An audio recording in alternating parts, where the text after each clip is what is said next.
Welcome back to Anime Soirée, where this is going to be episode 4 of our Attack on Titan coverage.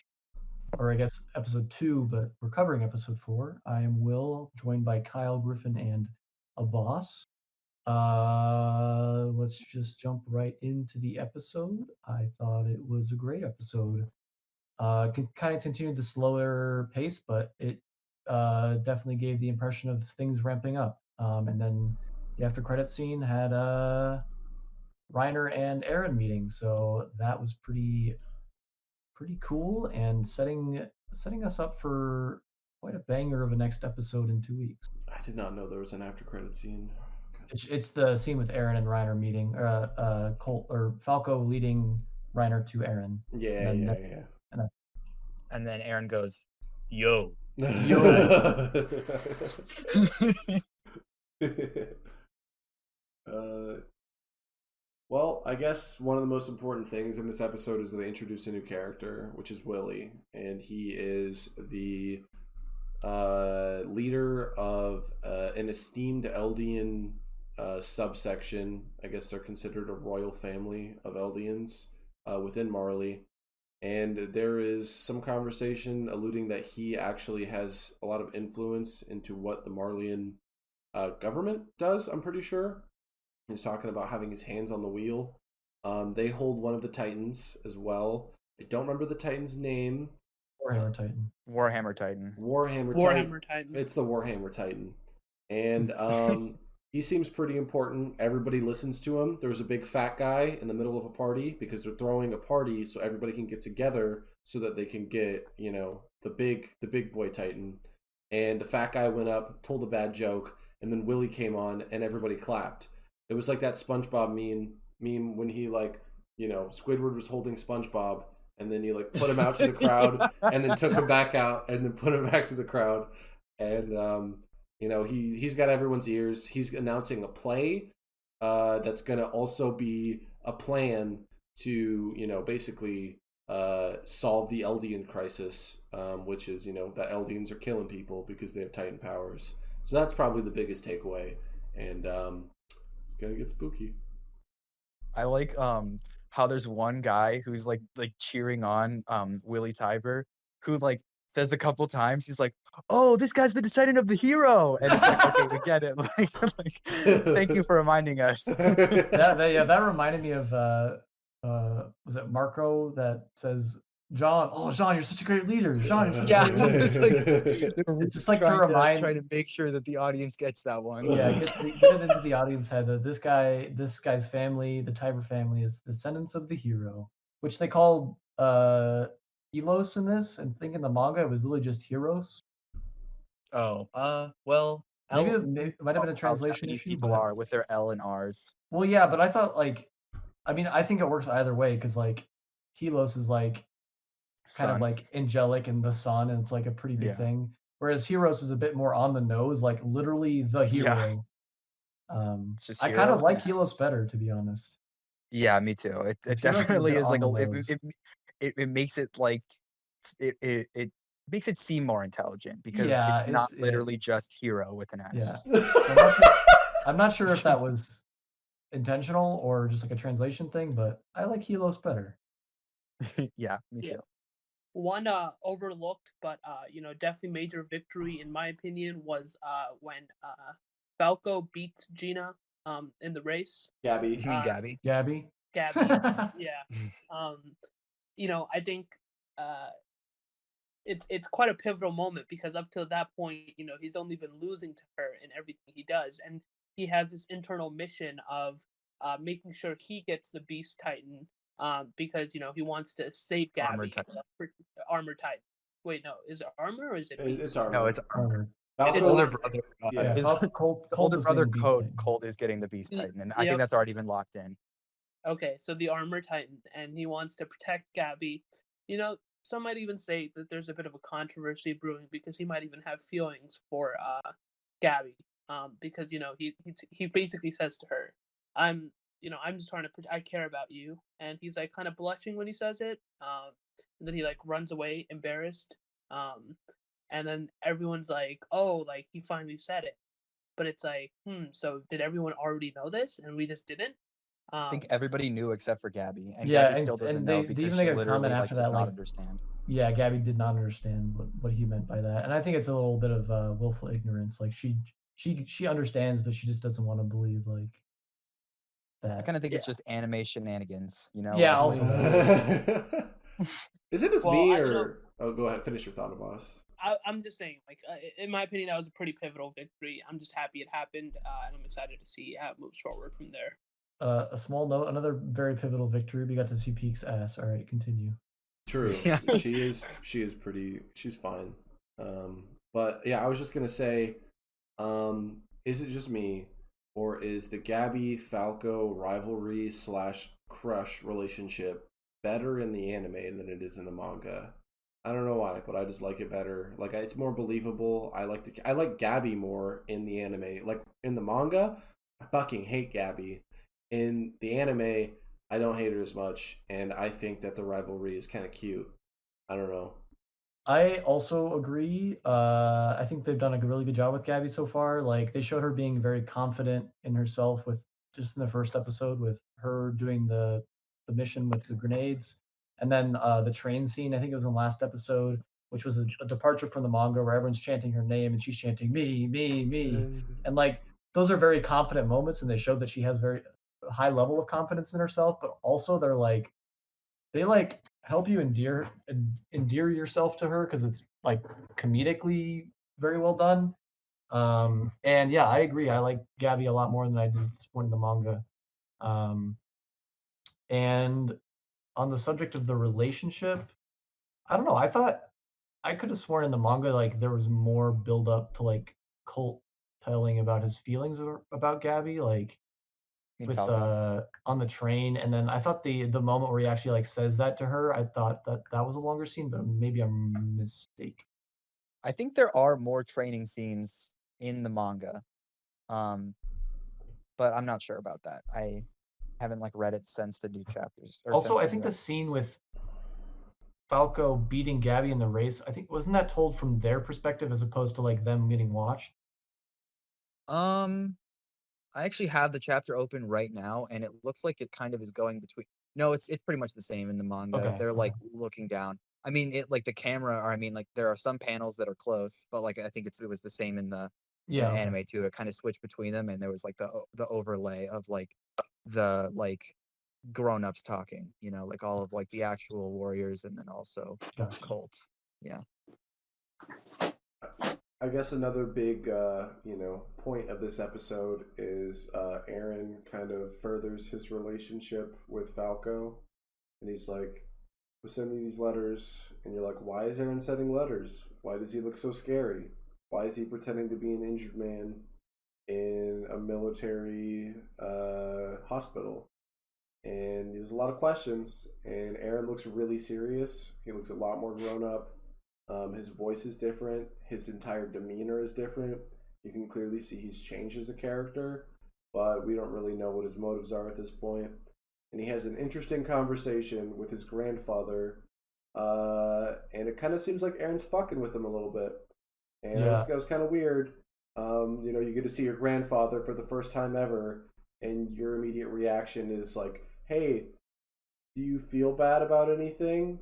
And then he just has like a schizophrenic like reaction, and then you would think that he was like a doctor there, but it seems like he's a patient. So it was Yeah, I pretty like that bizarre. twist, how they Yeah. kind of introduce him as like Dr. Jaeger, and like you're like, oh, he's like a doctor here. But then they're just calling him that because he used to be a doctor and now he's a patient.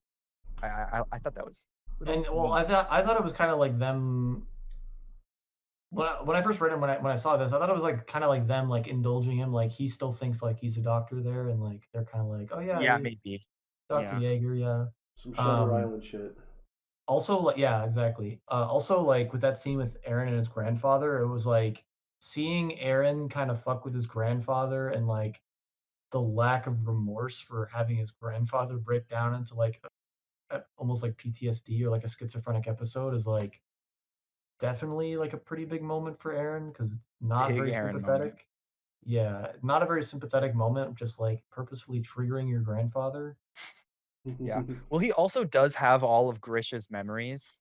And I Yeah, don't I think that guess. Grisha liked his dad very much, so that is probably also a factor. I But don't I think think if that Grisha had seen his dad break down and talk about like his letting his son and his daughter go out that day and like cry about it, like I think Grisha would have That's true. not been I guess so. Aaron probably has, like, most of the bad memories, and I don't know, it hasn't really been explained if he, like, literally got, just a full memory dump of Grisha or if, like, he only knows what we saw, but, like, Yeah, if Well, he I only knows what honestly, we saw, then he basically only has bad memories of this guy, so yeah, yeah, honestly, I also like wouldn't put it past Grisha if it was Grisha in this situation to also be even like play around with his own dad, because even in the scene we see with Grisha, like, and the soldiers are there and the soldiers are basically telling Grisha's parents, Aaron's grandparents, that their daughter was dead. Like, you just see the resentment in Grisha's like eyes, and like I think they have this like internal dialogue happening where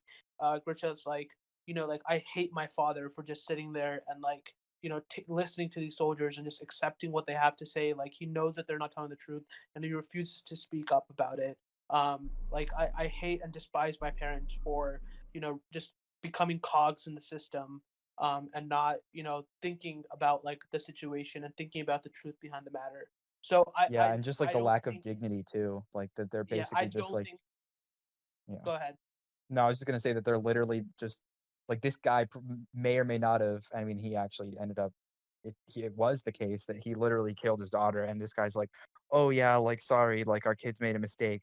Where it's like clearly, like you are, like you know that you're in the wrong here. You're just doing this to like placate them, and that's not very dignified at all. And I think that's what Grisha resented in his father.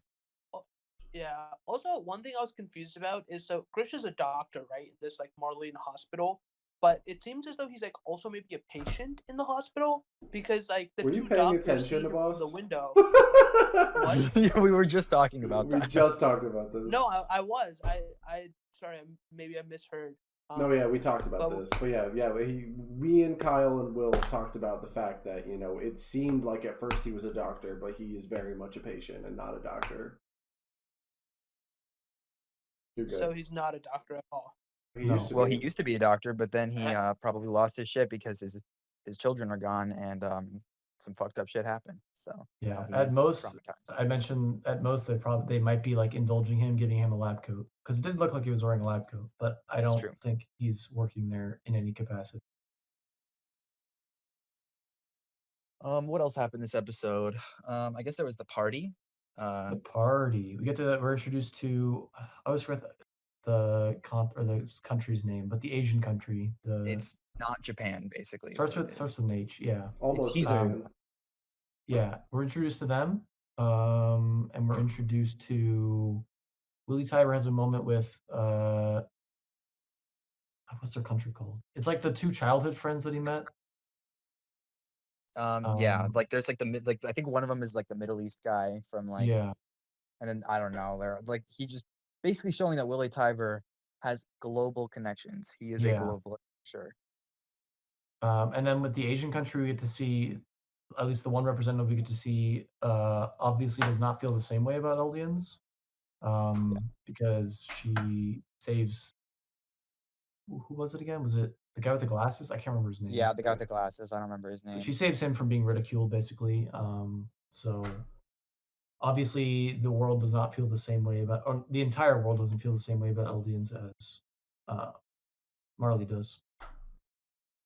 Yeah, And then but most of them do. and then Yeah. On the flip side, you also get to see the people like, that's why my food smelled so bad, or they're probably putting Like, poison in the food, why whatever they would they say. have Eldians be servants at this if they know that literally everyone here thinks that they're disgusting? Like, Yeah, that's a good question. that is a good question, actually. I don't know. To show that they are servants to them, but then at the same time, they're like so subhuman that they wouldn't even qualify as servants. I guess it could be like Willie Tyber trying to make a point or something, because he is kind of trying to make a point with like having the thing in the ghetto as well, like the festival and like the play that he's gonna do tomorrow. I want to know when an Eldian is going to break out of the internment camp with a rap album, and then they're going to rap about making it out of the internment camp. When is that going to happen?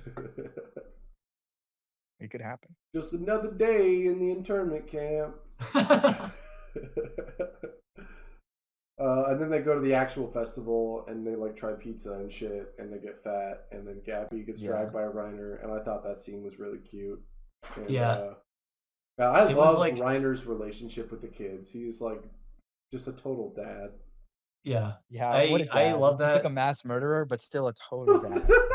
Well, I love that scene because it's like at the I think it was towards the end of last episode. You have the scene with Reiner and the gun in his mouth, and then he doesn't do it, and he looks out the window and he sees Falco. He's like, I still have them to live for. And then this week we get a scene with Reiner, and he's with the kids, and they like take all of his money eating ungodly amounts of food, and Reiner's just like, all right, you darn kids, and it's just like it's a good character building moment from his dark depths from last episode.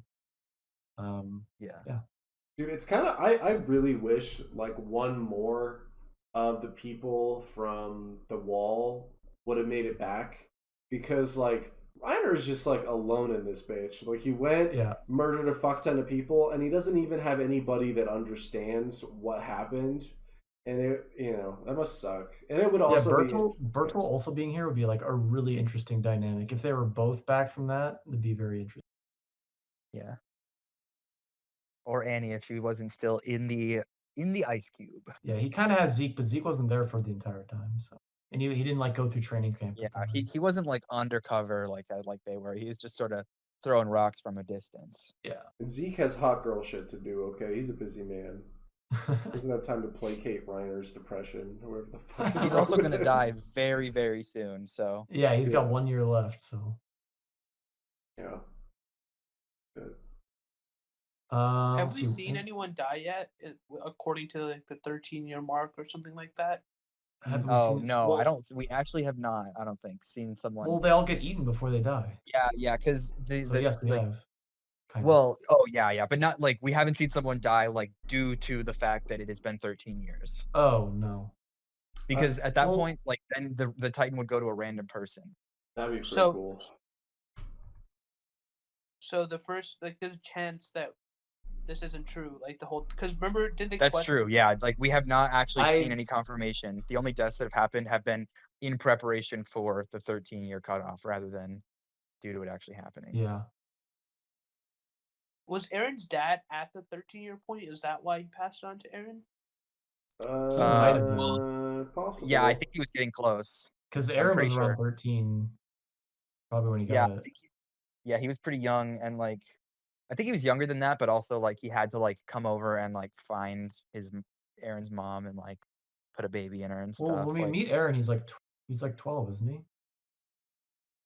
Maybe I don't know. I think he might be younger. Okay. Well, because there was like the first attack on like when the Colossal Titan first shows up, and then there's like a couple years, and then there's like training. I think it was 5. I think it was 5, right? When the Colossal attacked? Like it was Colossal. There's 5 years in between training and like, or I mean in between the Colossal. I think he was 9, and then I think he was 14, and then there's another 5. I think that makes sense. And then now he's 19. Yeah, that makes sense. So 9. So I could definitely see like him, like Aaron coming into existence taking 4 years, just because like, a lot of shit happened. Grisha, he like cured the plague or something. So Aaron doesn't have a lot of time left either. That's true. I think they say in this that he has like 2 years, 3 years. I think it would be 4 years. He was 9 when hasn't it been 5 years since he got it? Like, and then the time skip happened, which was another 3 or 4 years. I can't remember. 4. Anyway, not a long time. He's running out of time because his dad's inside of him.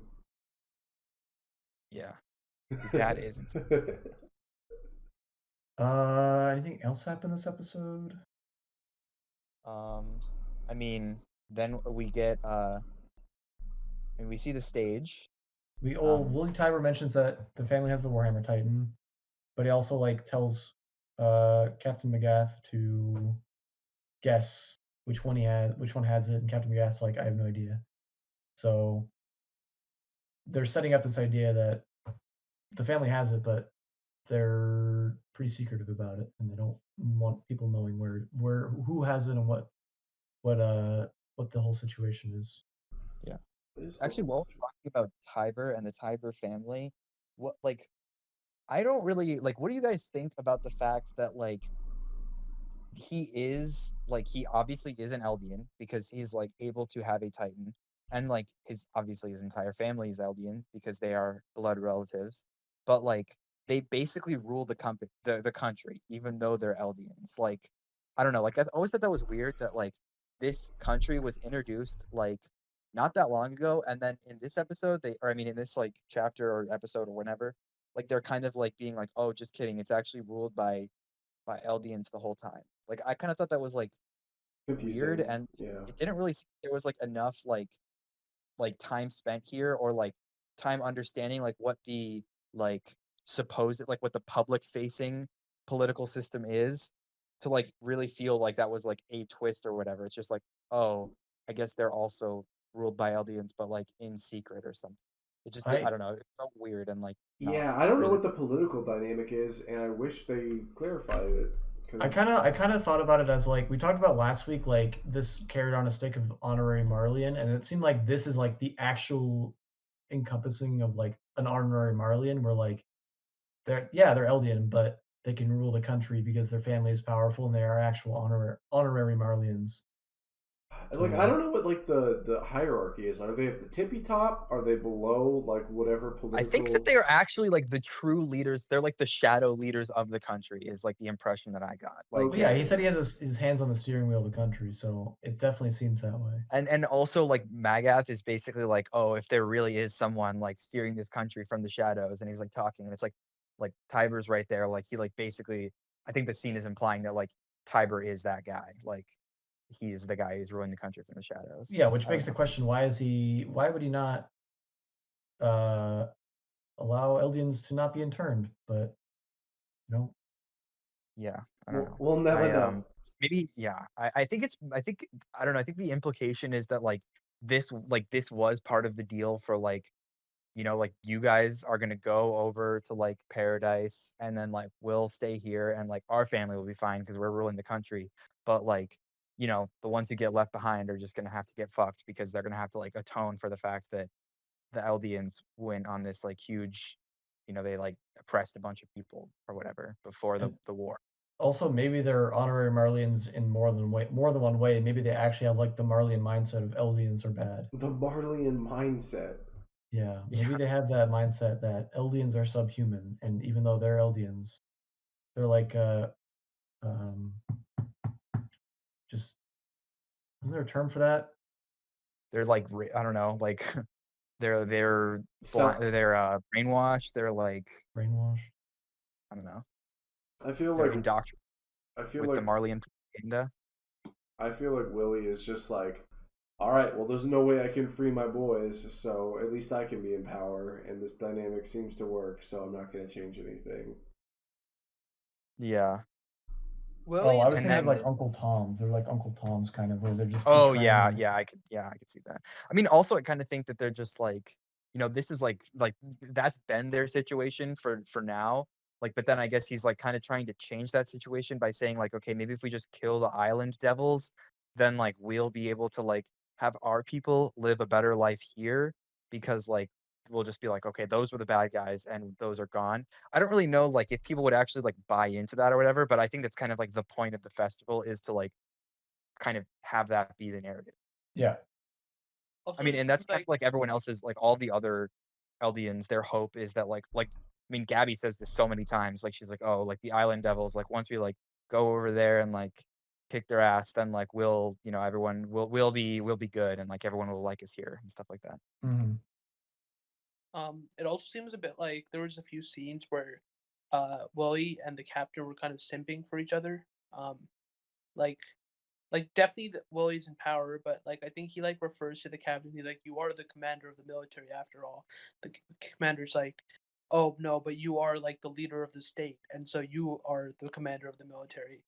Um, so I don't know. I they just thought for me it just doesn't seem like the power hierarchy is as transparent as it maybe is.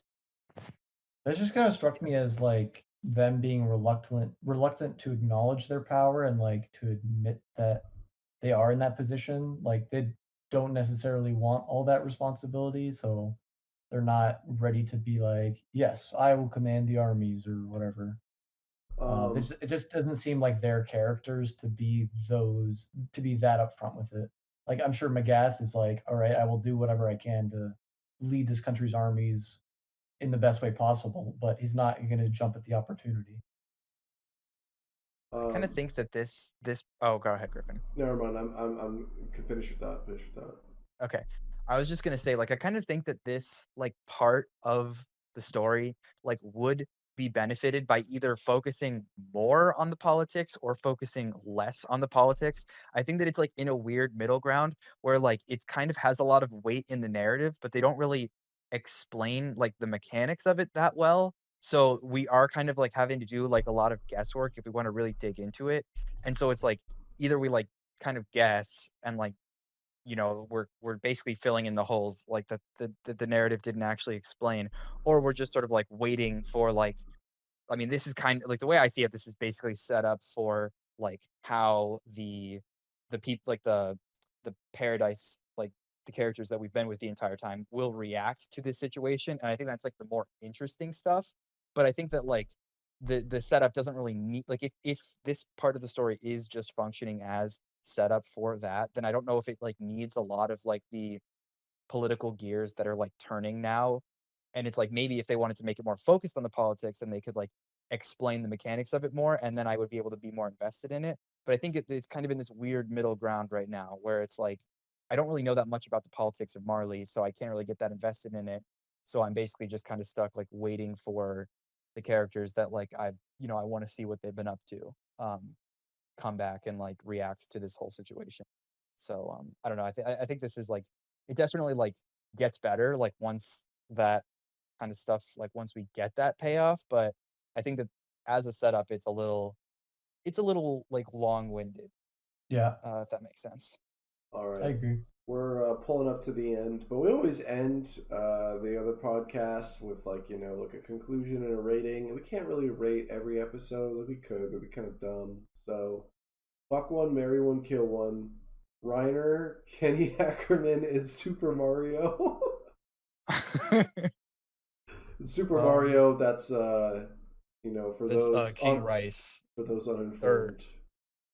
Oh, yeah. Super Mario. I would kill Super Mario. I would marry Reiner, and I would fuck Kenny Ackerman. Because then I might have Ackerman children. I would. Okay, yeah, that's actually a good point. I would kill Reiner because he is a mass murderer, and if anyone deserves to die, it's him. And I would marry Super Mario because he is the king, and he definitely has a lot of money, and he would be able to make my life very easy. And I would fuck Kenny Ackerman for the reasons that Will gave. Having Ackerman children would be pretty nice. I think you guys have it the wrong way around. I'm pretty sure you're supposed to marry someone to have kids with them. So I'll be marrying. I was always confused about this game.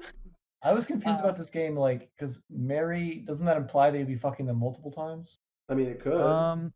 It could, yeah. But also, like, I think that, like, there's, like, more things that you could do with marriage. Like, you could have a marriage and, like, never fuck the person. Like for me and, like, Super Mario, like, I want his money, but, like, I don't want to have to fuck him because he's kind of like a pudgy little, like, chode man. Man doesn't have a face. Oh, wait, are we talking about Grande Super Mario? No, we're talking about regular Super Mario, not Grande Super Mario. All right, yeah, so then it stands, because I don't know if Grande Super Mario, like, has access to regular Super Mario's assets. Yeah, I think I probably agree with Kyle. I think he's got it. But boss, what were your other two? Oh, I'd fuck Reiner and I'd kill Super Mario. Yeah, Super Mario's gross. I don't like him. He's a bad dude too. I mean, he's not as bad as Reiner, but he's a bad dude. Yeah, I guess. And but also, Reiner is directly responsible for the death of millions, or I don't know about millions, but a lot of people. Yeah, but he's hot. Okay. He is the hottest. Also, I hate to break the news to you guys, but none of us will be able to have children with Kenny. I hate to break it to No. This is hypothetical. All right. Well, if anyone else has anything else to say, break your piece now, or we're done for this week's episode. Animation and music, extremely good. I love what Mappa has been doing with the season. And then at the very end with Reiner meeting Aaron, you get the UC Big Girl, which is like one of the main themes of the show. And I fucking love that song. I listened to it so many times today after watching the episode, and that was awesome. So Mappa has been doing a fantastic job. Yeah, I mean, there wasn't much animation in this episode, but none of it looked bad. Well, they gotta save it for some later episodes, you know? No, yeah, I mean, like this episode doesn't really need much animation since it's mostly like characters. It's a very dialogue heavy episode. Like, yeah, it wasn't a lot of ways they could mess it up, and they didn't mess it up. So yeah. Nice. All right. I think that's it for this week's weekly coverage of Attack on Titan. We will not except for next week because there's no episode. Good call, Kyle. We won't see you next week. But it will be a good one when it We're doing One Piece instead. That's true. One Piece. All right. One Piece out. Nice.